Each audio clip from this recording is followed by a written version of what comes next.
Um dos critérios para despertar todo o nosso potencial é estar disposto a ver como as informações vêm sendo suprimidas ou desacreditadas. Em nenhum lugar esta manipulação é mais comum do que na medicina. Sabemos o quanto a medicina ocidental é tecnologicamente avançada, porém ela trata os sintomas das doenças usando medicamentos. As nossas conhecidas e caríssimas fórmulas farmacêuticas, compostas por um engenhoso arsenal de máquinas patenteadas que arrecada bilhões de dólares a cada ano. Acredito que, assim como eu, você saiba da existência de opções alternativas e muito eficazes no tratamento de enfermidades. Porém, no século passado, a medicina tradicional varreu tudo para debaixo do tapete. Eu poderia lhe falar de várias que foram negligenciadas, mas há uma interessante que merecia um vídeo. Uma terapia não invasiva criada por um médico chamado William Reich. Ele usou de materiais simples e da energia vital que, curiosamente, muitas tradições antigas falavam ao longo dos séculos. O mais incrível de tudo isso é que sua terapia produziu resultados notáveis. Contudo, se procurarmos evidências e cavarmos bem fundo, encontraremos um desfecho sombrio que para muitos se resume ao assassinato de seu inventor.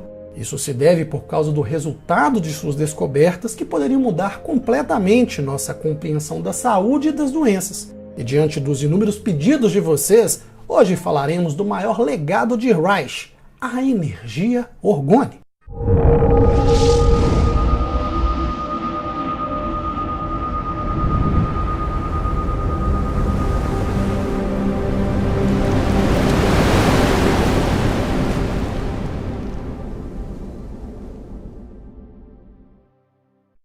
Se você pesquisar o nome William Reich, encontrará mais acusações de fraudes do que elogios.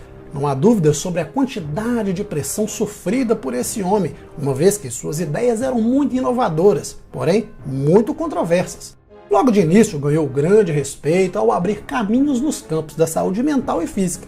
Reich nasceu em 1897 na Áustria. Foi médico, psicanalista e cientista, visitou vários países e escreveu diversos livros. Assim como Sigmund Freud, ficou fascinado com a libido, a chamada energia do impulso sexual como componente do instinto da vida.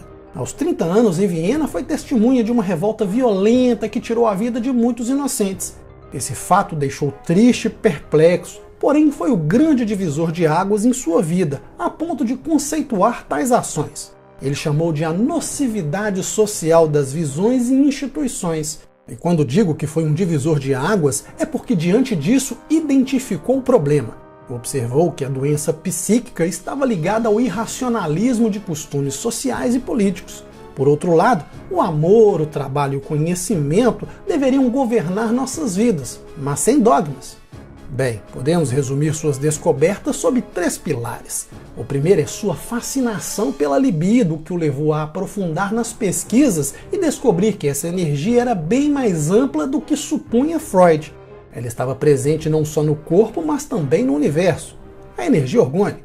O segundo ponto foi na parte clínica. Como era psicanalista, desenvolveu uma série de formulações absolutamente originais dentro da psicanálise, como por exemplo a análise do caráter. E a partir dessas descobertas mesclou os 2 campos de conhecimento, criando seu próprio método de trabalho, que hoje se conhece como organoterapia ou vegetoterapia. O terceiro pilar é o trabalho de prevenção às neuroses, que passou a questionar várias questões sociais, como por exemplo, o porquê os pais tratam mal seus filhos, o ser humano é tão egoísta e malvado. Concluiu que nossas questões internas, assim como de toda a sociedade, estavam ligadas a um fator sexual, de educação ou repressão, e que, em última instância, levava à calamidade e à irracionalidade. Assim concluiu que para tratar a neurose, deveria reverter o fluxo de energia para fora, inclusive por meio da liberação sexual saudável. Com o passar do tempo e com essas ideias inovadoras, acabou sendo perseguido pelos nazistas. Em 1939 foi para os Estados Unidos na esperança de realizar seu próprio sonho americano, porém experimentou um pesadelo americano. Mas o trabalho de Reich, embora prestigiado, foi destruído, assim como sua carreira, quando tentou compartilhar com o mundo novos métodos de cura. Talvez suas ideias fossem tão inovadoras que representassem uma ameaça para a indústria médica existente. Então, insatisfeito, passou a questionar o que ele chamava de base artificial das teorias científicas, e se concentrou nos aspectos biofísicos das condições psicológicas. Assim, em suas pesquisas, descobriu que as pessoas que tinham emoções não resolvidas mantinham os músculos mais rígidos. Elas bloqueavam o fluxo natural de energia através do corpo. Ou seja, hoje conhecemos como tensão, porém ele chamou de armadura muscular. Passou a observar que uma pressão firme do polegar ou uma massagem profunda em um músculo rígido provocaria uma forte resposta emocional, acompanhada de dor física. E essa dor parecia estimular a memória que inicialmente criou a tensão. Quanto mais reprimida a mente, mais preso o corpo ficava. Então, liberando a energia, o bem-estar e o prazer eram devolvidos ao paciente. E com ele um reflexo pélvico involuntário que ele chamou de reflexo do orgasmo, que curiosamente foi atribuído a muitas respostas além de um orgasmo real. Bem, outro ponto é quando observava uma planta moribunda na água sob um microscópio. Enquanto a força da vida desaparecia, ele testemunhou algumas bolhas azuis luminescentes saindo da planta. E como mágica, unia-se novamente para formar um novo protozoário, um novo organismo vivo. Esse brilho ele chamou de bioma e concluiu que se a energia não for perdida, mas simplesmente transformada, ela deve existir em todos os lugares e sempre. Ele foi capaz de ver e medir a energia do bioma, que é a luminescência nessa fotografia tirada na Lua. Contudo, foi descartado e visto como um truque de luz, porém o brilho da energia da vida é inconfundível. Interessante é que Reich redescobriu que os xamãs das antigas tradições e modalidades de cura já falavam há séculos, que existe uma força vital energética no universo, uma substância etérica, a essência de todo ser vivo e não vivo. Na China é conhecida como Qi ou Chi, na Índia como Prama, na Grécia como Éter, na Polinésia como Mana, mas há inúmeros exemplos. Reich então traçou uma linha entre a força auto-organizada e a energia biológica liberada pelos músculos de seus pacientes.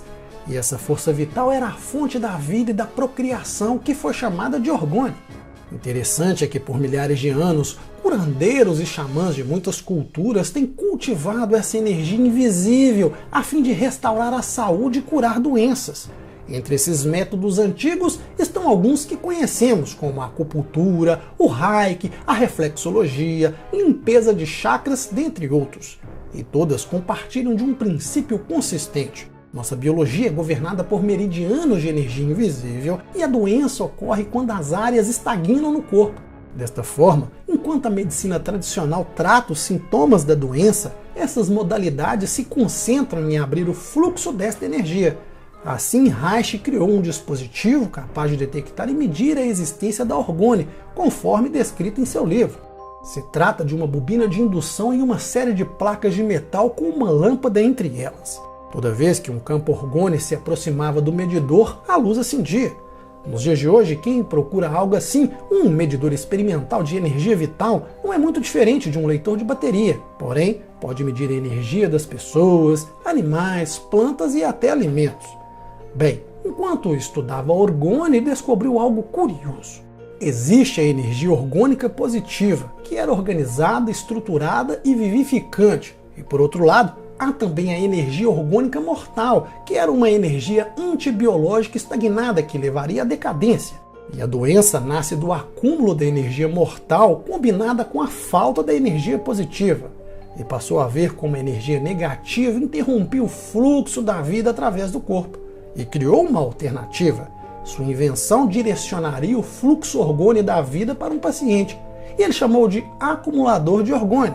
A invenção foi projetada para algo simples: concentrar a energia positiva em torno de um ser humano. Ponto final. O dispositivo era composto de materiais orgânicos como lã e fibra de vidro, a fim de atrair e reter a energia orgone. Também haviam materiais inorgânicos como metais que atraem e repelem imediatamente a energia em todas as direções. Desta forma, o acumulador de orgone era um compartimento, um tipo de caixa forrada por dentro com dois materiais repetidos em qualquer número de camadas. E claro, quanto mais camadas, maior concentração de energia dentro da caixa. Qualquer energia refletida para fora pelas camadas de metal era imediatamente reabsorvida pelo material orgânico e redirecionada para a caixa. Os pacientes simplesmente se sentavam na caixa, permitindo que a energia restaurasse sua saúde. exatamente como Hipócrates apontou. As forças naturais dentro de nós são os verdadeiros curadores de doenças. Então, um corte ou uma contusão, o acumulador de orgone simplesmente acelerava o processo de cura. Evidentemente, sentar-se em uma caixa como meio de cura parece um pouco obsceno, claro. No entanto, a diferença no campo de energia criada pelo dispositivo pode ser verificada de duas maneiras: comparando a temperatura ou a taxa de descarga eletroscópica dentro das caixas versus fora dela. E Reich testou primeiro nas plantas e viu que elas cresciam muito rápido. Depois partiu para os pacientes, que ficavam sentados entre 20 a 30 minutos enquanto a energia orgônica ambiente era assimilada através da pele e dos pulmões. Pelo microscópio, viu que os glóbulos vermelhos começaram a emitir um brilho azul em suas imagens, e o resultado foi notável.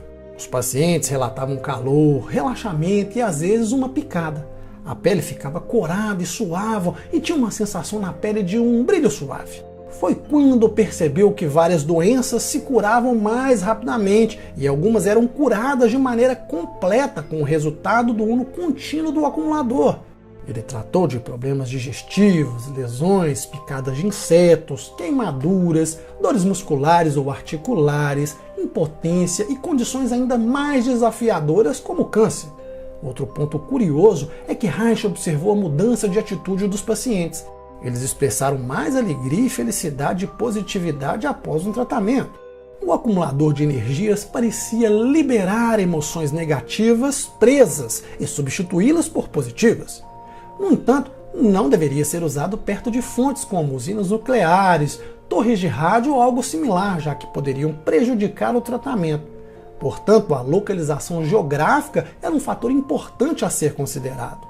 Assim, ao longo de anos e anos de pesquisas, centenas de pessoas foram tratadas de doenças com seu acumulador de orgônio e melhoraram seu bem-estar emocional e a função corporal, que era surpreendentemente consistente. Infelizmente, sua celebração durou pouco. Reich, nos anos 50, foi perseguido pelos Estados Unidos, taxado de comunista e foi absolvido somente 7 anos mais tarde, uma vez que não era culpado de atividades subversivas. O curioso é que, pouco antes de ir a público com sua pesquisa e seu produto, de repente a FDA interveio, apreendendo todo o seu produto e condenando-o por fraude. Reich foi preso, teve seu equipamento confiscado e em seguida destruído. Dias após obter a liberdade condicional, morreu de insuficiência cardíaca. Ou não, até hoje há quem acredite fielmente que ele foi assassinado, porque embora acusado publicamente de enganador e fraudulento, ninguém conhecia argumento contrário. Isso porque, para provar a eficácia de sua tecnologia, realizava demonstrações públicas, além de não cobrar pagamento dos pacientes usando o acumulador. Por outro lado, há aqueles que acreditam que foi difamado, não porque sua tecnologia era falsa, mas pelo contrário, porque foi incrivelmente eficaz e abriria as portas da saúde ameaçando a indústria médica existente. Em 1986, cientistas da Universidade de Marburg, na Alemanha, projetaram seu acumulador e às cegas testaram, a fim de saber sua credibilidade. O dispositivo, criado quase da mesma forma que o concebido por Reich, realmente exercia um efeito significativo no organismo humano. Reich deixou instruções em seus artigos que não foram publicados, foram armazenados e selados por 50 anos após a sua morte.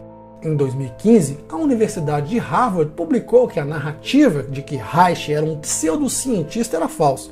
Sua verdadeira história era muito mais complexa e interessante. Anos depois, o conceito de energia vital evoluiu quando o cientista Nikolai Kozyrev provou que as energias invisíveis estão à nossa volta, e seu trabalho levou a ciência do campo de torção na física quântica. Desde então, milhares de pesquisadores e doutores, abrangendo várias gerações, continuaram o trabalho de Kozyrev e de Reich, forçando lentamente a ciência convencional finalmente reconhecer de maneira oficial o conceito de um meio de energia universal e invisível. O que hoje conhecemos como matéria escura, fluxo de vácuo, energia de ponto zero, tudo isso, claro, dependendo de quem você perguntar. É essencialmente o que descreveu Reich, porém chamado de orgônio. Nos últimos anos, esse conceito foi reinventado em pequenos objetos de resina que conteria ambos os materiais, orgânicos e inorgânicos. Também foi descoberto que se você adicionar um cristal à resina desses dispositivos, a estabilidade do quartzo transmuta a carga negativa em positiva. Além disso, a resina diminui durante o processo de cura, apertando permanentemente o cristal de quartzo dentro, que cria um efeito de polarização elétrica do quartzo, tornando a orgonita ainda mais eficaz. Atualmente, muitas pessoas usam a orgonita para combater, por exemplo, as frequências eletromagnéticas emitidas pelas torres, telefones celulares, Wi-Fi e, claro, redes inteligentes. Essa mudança na frequência biológica da Terra nos últimos 20 anos afeta todos nós em nível celular. Infelizmente, não estamos cientes do estresse adicional até estarmos contaminados. Existe até um movimento liderado pela internet, onde as pessoas enterram os dispositivos de orgonite perto de torres de celular para combater os seus efeitos nocivos. Os dispositivos são usados com mais frequência para os efeitos da poluição eletrônica, estresse, depressão, dores de cabeça e insônia. O acumulador é usado para purificar a atmosfera, desintoxicar a água, ajudar as plantas a crescer melhor, repelir pragas, desarmar e repelir predadores, inspirar um comportamento agradável e um humor mais equilibrado e feliz. E o melhor de tudo, despertar nossos sentidos psíquicos adormecidos. Não podemos dizer com certeza se a terapia orgone é ou não eficaz. Isso porque a medicina energética não é claramente mensurável e a maioria dos médicos descarta. Aliás, dizem que tudo isso é besteira. Mas desde que você esteja longe de fontes de energia negativas, certamente não há mal algum em testá-la. Há aqueles também que dizem que tudo isso é um mero efeito placebo. Outros, no entanto, veem a orgone como um fio da conexão com o divino. É curioso que uma tecnologia de cura seja maliciosamente desacreditada e que, no seu melhor, seja milagrosa e, no pior das hipóteses, completamente inofensiva. Talvez William Reich estivesse louco, ou talvez esse médico altamente educado simplesmente representasse uma ameaça para as instituições que ele detestava na medicina ocidental. No final, foi o que ele disse. Agora me diga aí nos comentários tudo o que você achou. Como sempre, se inscreva no canal, ative as notificações e, claro, me siga lá no Instagram. Eu sou Wagner Souza, espero que tenha gostado. Forte abraço e até mais.